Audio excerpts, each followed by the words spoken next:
예배를 드린다는 것이 굉장히 우리의 영혼을 정화시켜주고 우리를 회복시켜준다는 것을 너무나 깊게 느낍니다.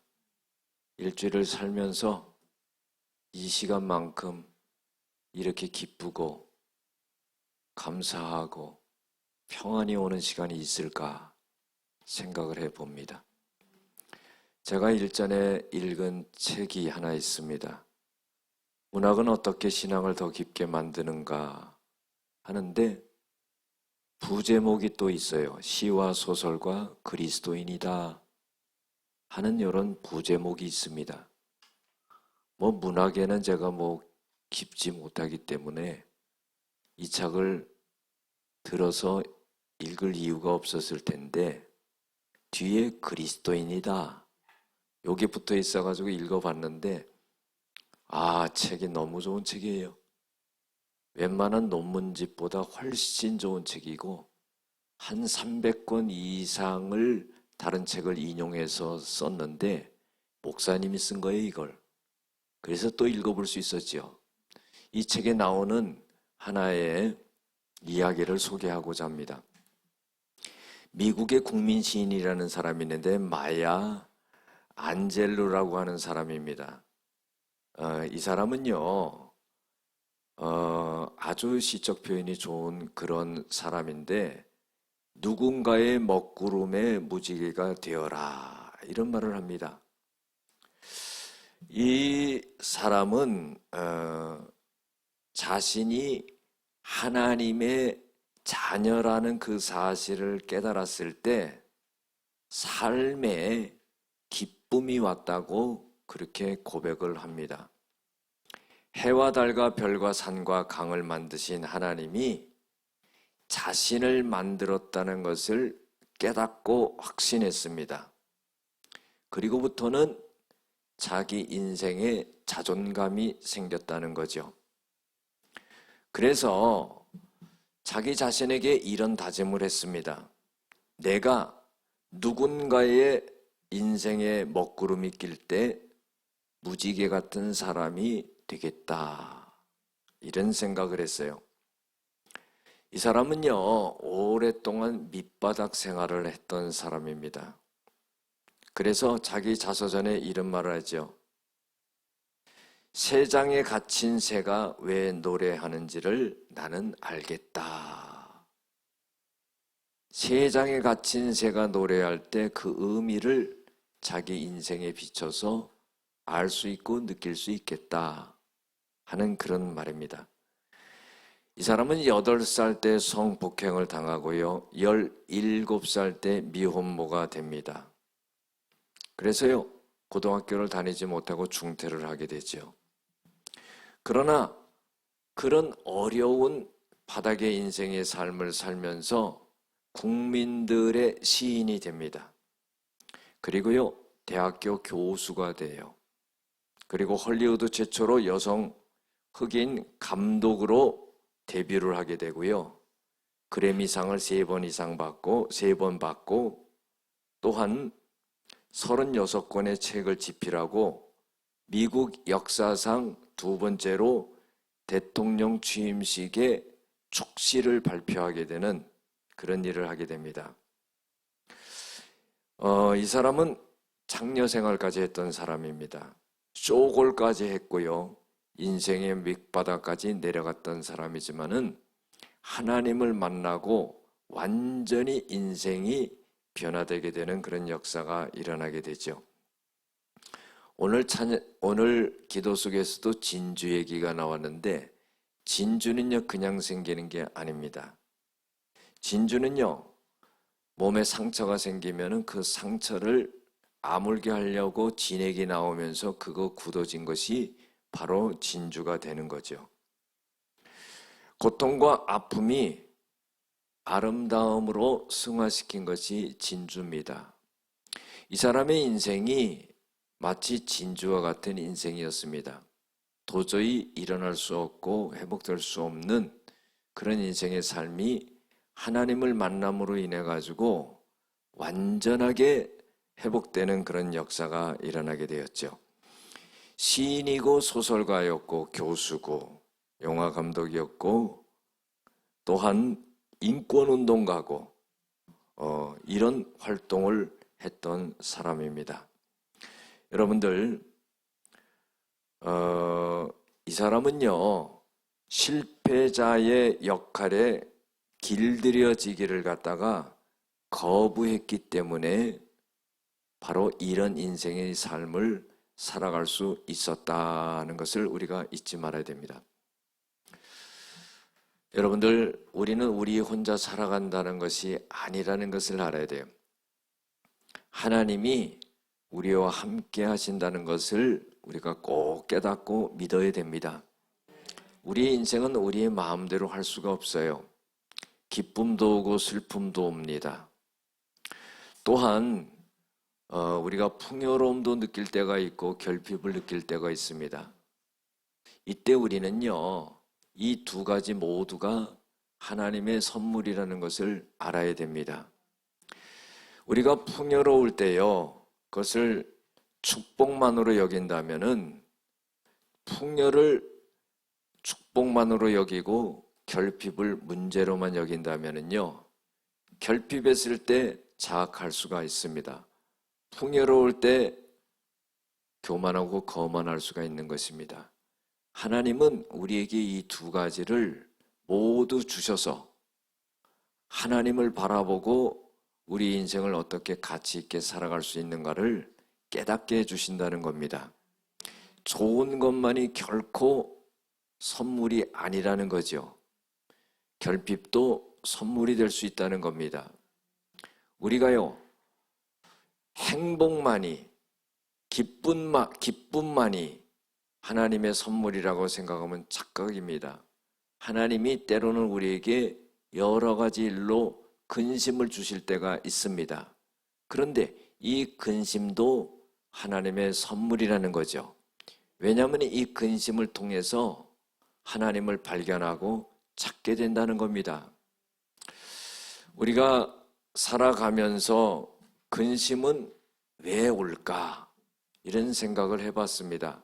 왜 근심할까? 여러분들, 근심한다는 것은 우리가 문제를 해결할 능력이 없기 때문입니다.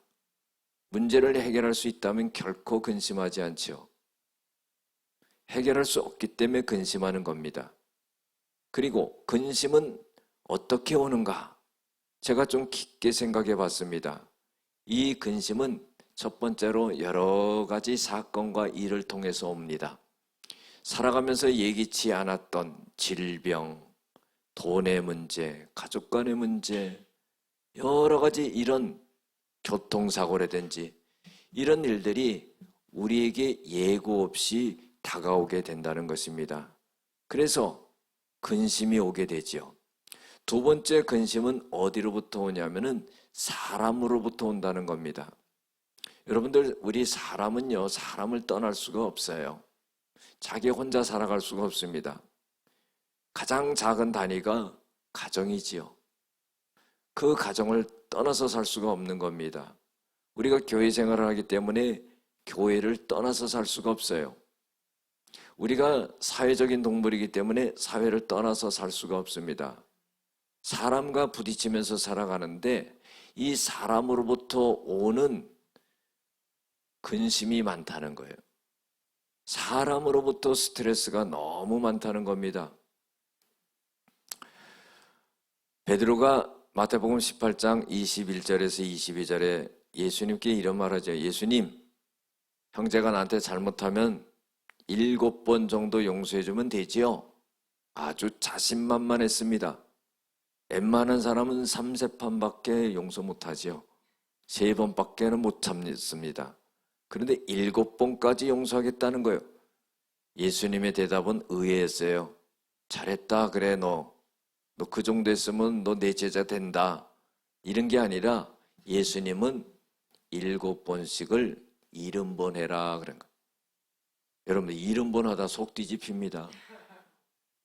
그런데 예수님은 그걸 하라는 거예요. 그러면 7 곱하기 70은 77이 40고 490번만 딱 하면 됩니까? 그게 아니에요. 영원히 용서해라는 거예요. 그 말은 다시 말해서 뭐냐면은 너는 정죄할 권한이 없다 그런 거예요.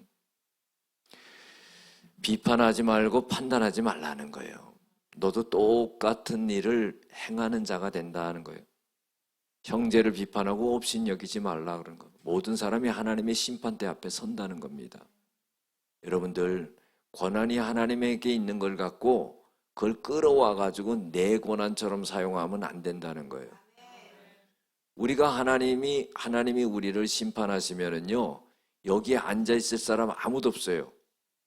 그럼 목사님 서 있습니까? 저도 여기 못 서 있는 거예요. 다 죽는 겁니다. 하나님이 우리를 갖다가 용서하셨기 때문에 여기 있는 거예요. 그러면 용서를 받았는데 왜 용서 못하냐 말이에요. 사람이 참 이기적이거든요. 요새 내로남불이라는 그런 말이 있잖아요. 자기중심적이라는 거예요. 다른 사람이 잘못하면 율법의 잣대로 됩니다. 자기가 잘못하면 은혜의 잣대로 돼요. 지 맘대로입니다. 여러분들 이런 사람에게 하나님이 역사하실 수 있겠어요? 우리가 사람으로부터 어려움을 많이 당해요. 근심이 옵니다. 그래도 우리가 해야 될 것은 뭐냐면은 사랑하는 마음이에요. 여러분들 예수님이 우리를 사랑하는 마음은 그대로 그 자리에 있어요. 옮겨지지 않습니다. 변질되지 않습니다. 그러면 우리는요, 따라해야지. 나는 그게 안 되는데요. 그래도 따라해라. 그래서 우리에게 말씀을 주시는 거예요. 사람으로부터 오는 근심을 너무 힘겨워하지 마세요. 여러분들 하나님이 나를 보면서 얼마나 힘겨워하겠어요. 그래도 하나님은 길이 참으시고 우리를 그렇게 사랑하시면서 인도하신다는 겁니다. 가족 간에도 마찬가지예요. 여러분들 자식이 잘못할 때가 얼마나 많아요. 그러면요, 부모는 속이 뒤집혀요. 그렇지 않겠어요? 그래도요, 그를 쓰다듬어 주는 거예요. 그를 사랑해 주는 거예요. 여러분도 그때요, 잔소리 한마디 해봐요. 그러면은 튕겨져 나갑니다. 정반대로 가요. 그렇기 때문에 사랑해 주는 거죠. 이게 얼마나 감사한 거예요. 세상 사람으로서는 해결하지 못할 일을 하나님은 하나님의 말씀을 통해서 우리를 깨닫게 하고 방법을 지시해 준다는 겁니다. 사람으로부터 오는 근심이 있다는 거예요. 세 번째는 뭐냐면은 죽음에 대한 근심입니다. 사람이요, 살다가 어떻게 되냐 이 말이에요. 그거 굉장한 근심입니다. 젊은 사람들은요, 잘 몰라요. 병들지 않은 사람은 잘 몰라요. 요즘은 유튜브가 굉장히 활성화됐잖아요. 유명한 목사님한테 신앙적인 상담하는 그런 유튜브가 있더라고요. 우연하게 보게 됐는데 그 썸네일을 보니까 제목이요, 이렇게 돼 있는 거예요. 구원의 확신이 있는데 두려움이 있다. 그래서 이건 또 뭐야? 그래서 들어가서 봤어요.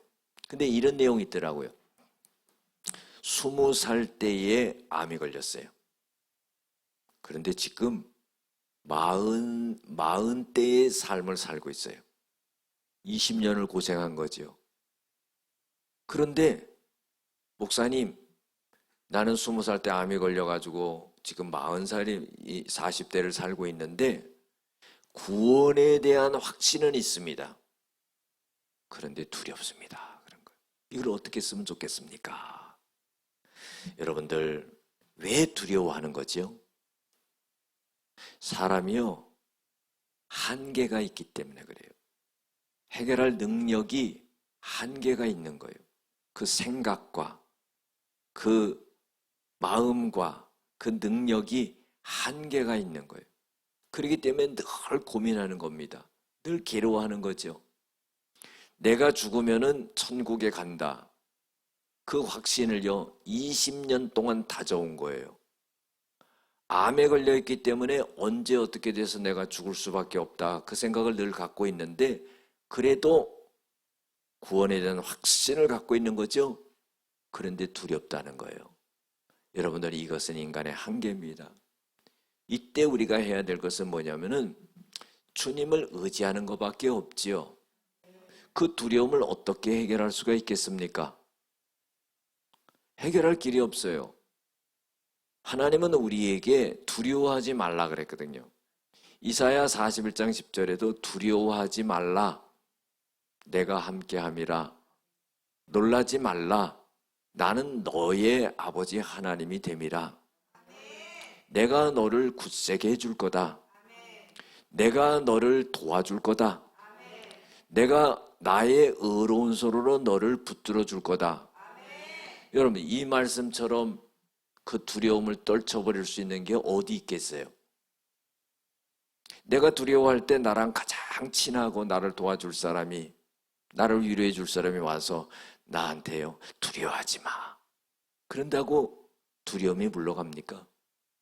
그런데요, 하나님이 말씀하시면은요, 그 두려움은 사라지는 거예요. 이것은 마치 뭐와 같으냐 하면은 깜깜한 밤에 집에 들어갔을 때 스위치를 딱 켤 때 불이 들어오면서 어둠이 한순간에 물러가는 것 같아요. 여러분들, 그것을 우리는 매일 경험합니다. 특별히 경험하는 날이 이 주일날이에요. 우리가 예배드리러 올 때 근심과 걱정도 많이 있잖아요. 문제도 많이 있잖아요. 그런데 나와서 예배드릴 때요, 그런 것들이 정화되고 회복되고 사라지는 것을 느낄 수가 있어요. 여러분들, 기쁨이 오면은요, 슬픔은 물러가게 돼 있는 겁니다. 빛이 오면은요, 어둠은 물러가게 돼 있는 겁니다. 그것처럼요, 예배드릴 때 그걸 느낄 수가 있는 거예요. 여러분들, 주님이 주시는 그것을 잃어버리지 않고 꼭 갖고 가는 그런 믿음이 돼야 됩니다. 할렐루야.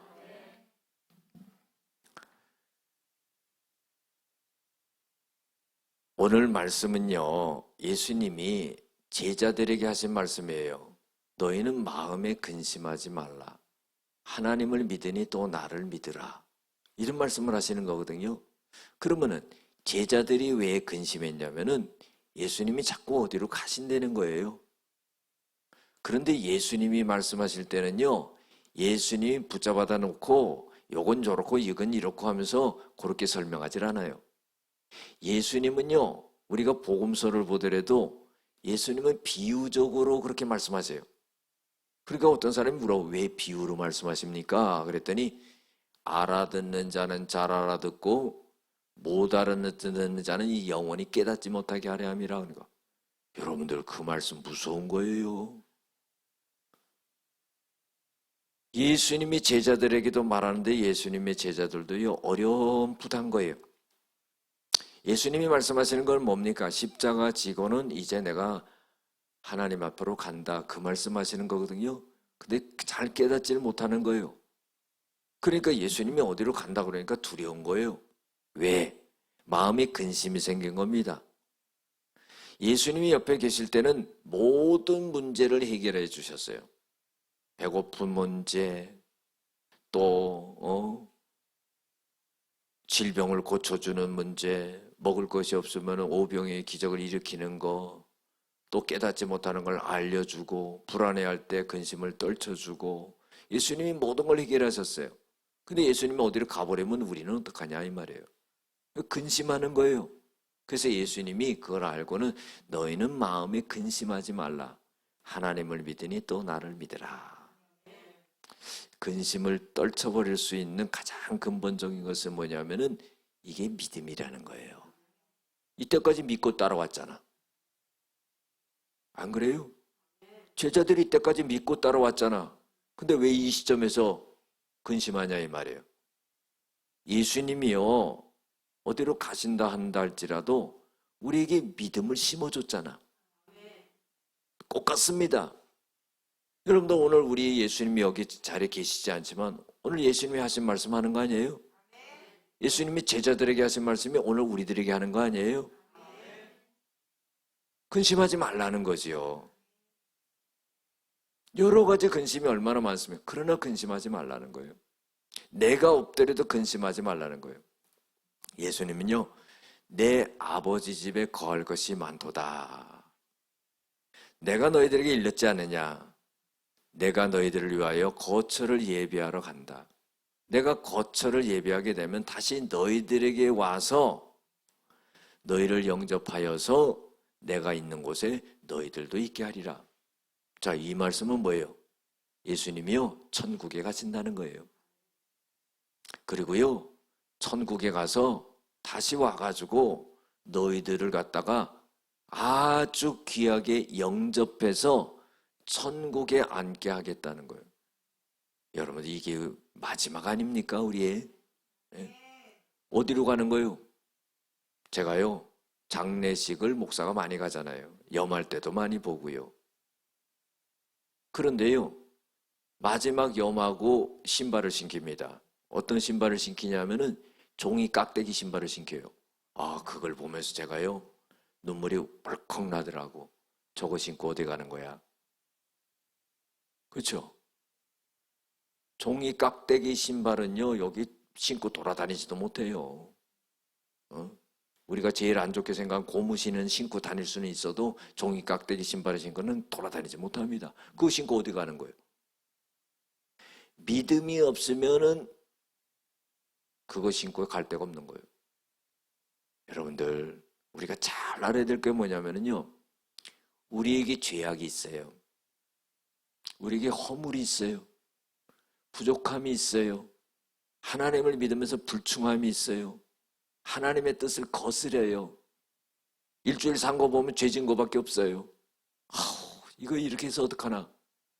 그러나 하나님은 우리를 자녀로 삼으셨다는 것. 내 자녀가 아무리 말썽 부리고 잘못한다 할때라도 그 자녀를 버립니까? 그 자녀를 호적에서 파요? 아니죠. 예수님이요, 마태복음 28장 20절에도요 하신 말씀이 뭡니까? 볼지어다 내가 세상 끝날까지 너희와 함께 있으리라. 이 얼마나 귀한 말씀입니까? 우리가 부족해요, 연약해요, 죄악돼요, 불충해요. 그럼에도 불구하고 영어로 한번 해볼까요? In spite of. 학창시절에 얼마나 많이 해오는지 몰라. In spite of. 그럼에도 불구하고 하나님은 우리를 사랑하신다. 그 말씀이 로마서 5장 8절 아니에요? 우리가 아직 죄인되었을 때 하나님께서 그리스도를 우리를 위하여 죽으심으로 인해 가지고 우리에 대한 하나님의 사랑을 확증하셨느니라. 죄 짓고 있을 때 예수님 죽여서 우리를 살려냈다는 거예요. 그것은 뭐냐면은 하나님의 사랑이라는 거예요. 여러분들, 그 정도면은 우리를 버리지 않는다는 것을 확신할 수 있는 그런 믿음이 돼야 되잖아요. 예수님이 제자들에게 두려워하지 말라는 거예요. 근심하지 말라는 거예요. 결국은 너희들, 내가 없더라도 내가 너희들 떠나지 않고 버리지 않는다. 내가 천국 가서 자리 마련해 가지고 너희들을 그냥 데려오는 게 아니라 아주 영접할 것이다. 그래서 나와 함께 있을 것이다 그런 거예요. 여러분들, 주님의 말씀을요, 그 정도 되면 탁 깨닫고 믿는 게 돼야 되는데 그렇지 못해요. 그러니까요, 도마가 말합니다. 예수님이 이런 말씀이에요. 내가 어디로 가든지 그 길을 너희가 안다. 여러분들, 이거는 뭐예요? 깨달음이 있어야 된다는 거예요. 내가 어디로 가든지 너희들은, 내가 가는 그 길을 너희들은 안다 하는 거예요. 왜? 이때까지 말해줬잖아. 그 종합해봐. 내가 이때까지 말한 거 종합해봐. 그러면 내가 어디로 가는지 너희들은 알 거야 하는 겁니다. 여러분들, 헬라에서는 안다는 말을요, 두 가지로 표현합니다. 한 가지는 기노스코라고 하고 한 가지는 오이다라고 해요. 기노스코라는 말은 뭐냐면 이론적으로 알고 객관적으로 안다, 이런 표현이에요. 그러나 오이다라는 표현은 똑같이 알다라는 건데, 이것은 주관적으로 알고 체험적으로 안다는 거예요. 기독교 신앙을 체험의 신앙이라고 그러지 않아요? 왜 그렇습니까? 하나님이 살아계시기 때문에. 하나님이 죽어 계시면은 체험할 게 없어. 가짜니까. 근데 하나님이 살아계시니까 체험을 한단 말이에요. 그래서 예수님이 제자들에게 내가 어디로 가는지 너희들은 그걸 아느니라 그랬을 때, 요 아느니라의 헬라어는 뭐냐면은 기노스코가 아니라 오이다라는 말이에요. 네가 주관적으로 알 수 있고 체험적으로 알 수 있다. 이때까지 나랑 같이 다니지 않았느냐? 내가 말하는 걸 듣고 하나님이 나를 통해 기적을 일으키는 걸 너희들이 체험하지 않았느냐?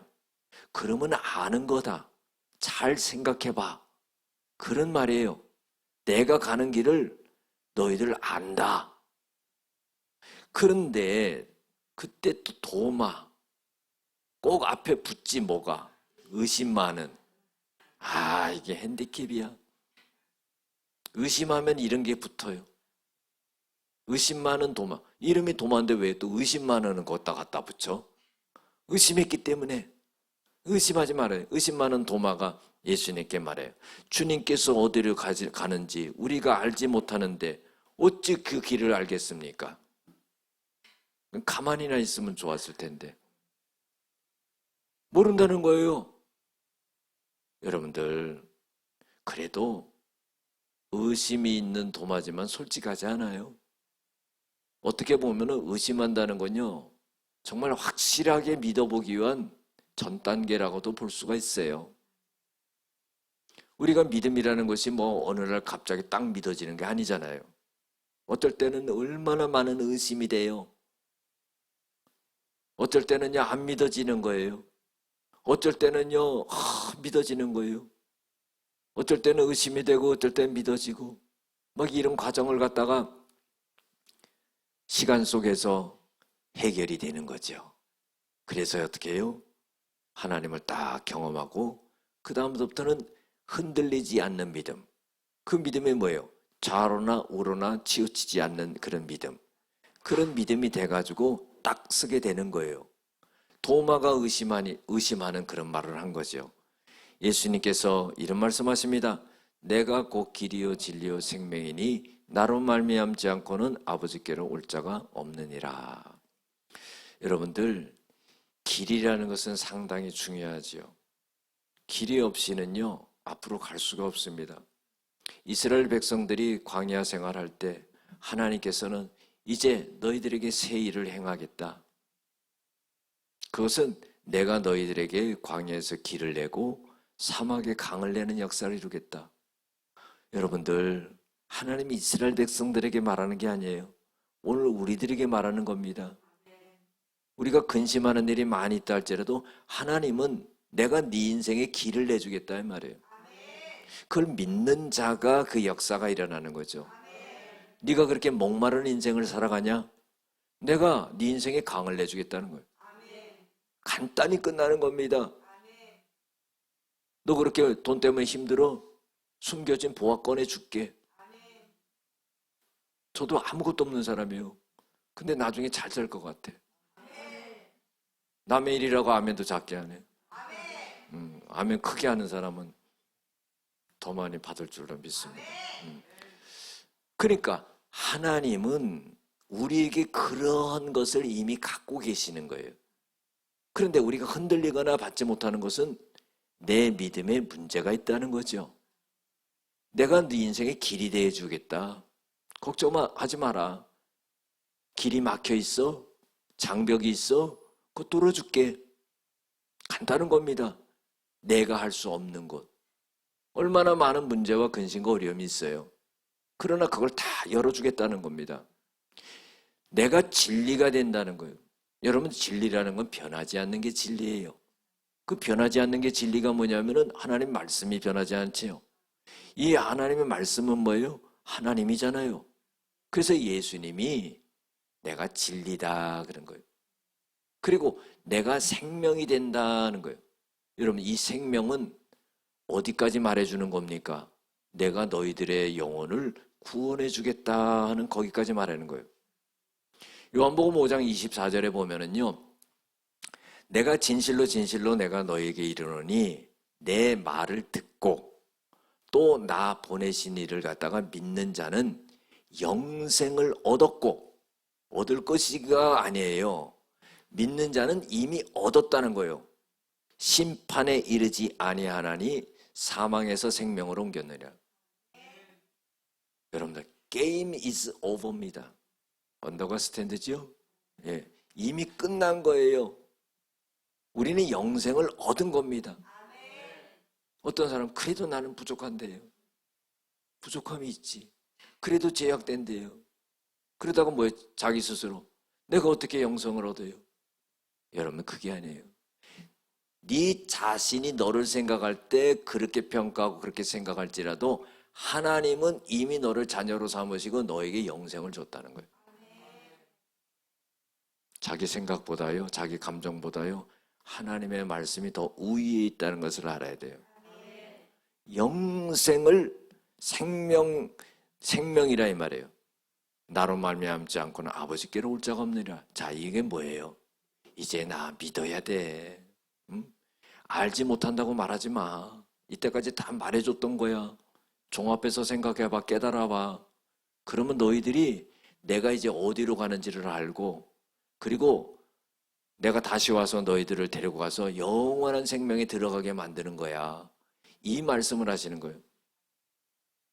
빌립이요, 그때요, 가만히나 있지.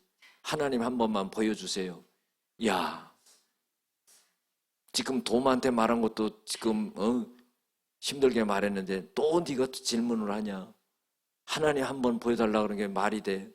하나님이 나와 함께 하시고 내가 하나님과 함께 있으니 나를 본 자는 하나님을 봤는데 어찌 하나님을 보여달라고 하느냐. 이 미련한 자야. 그거는 성경에 없어요. 어찌 보여달라느냐. 정 못 믿겠으면 내가 행하는 일을 통해서 믿어라. 자, 여러분들, 결론은 뭡니까? 너희들이 지금 근심하고 있지? 그런데 너희들을 위해서 준비한 것은 영생이야.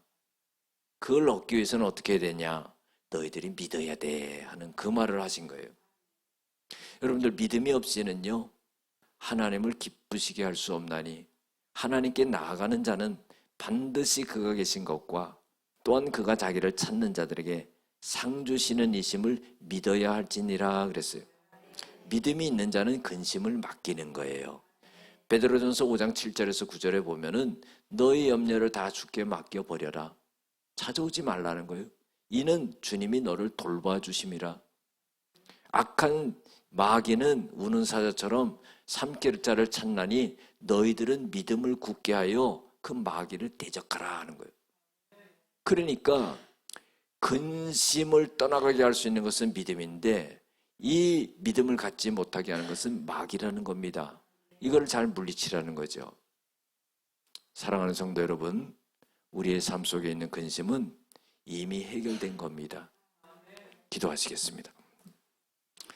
은혜와 사랑이 많으신 아버지 하나님, 주님이 우리 길이요 진리요 생명이 되신다는 것을 알고 우리의 삶 속에 많은 근심이 믿음 가운데 해결된다는 것을 깨닫고 믿고 나가는 저희들이 되어지게 하여 주시옵소서. 예수님의 이름으로 기도드렸습니다. 아멘.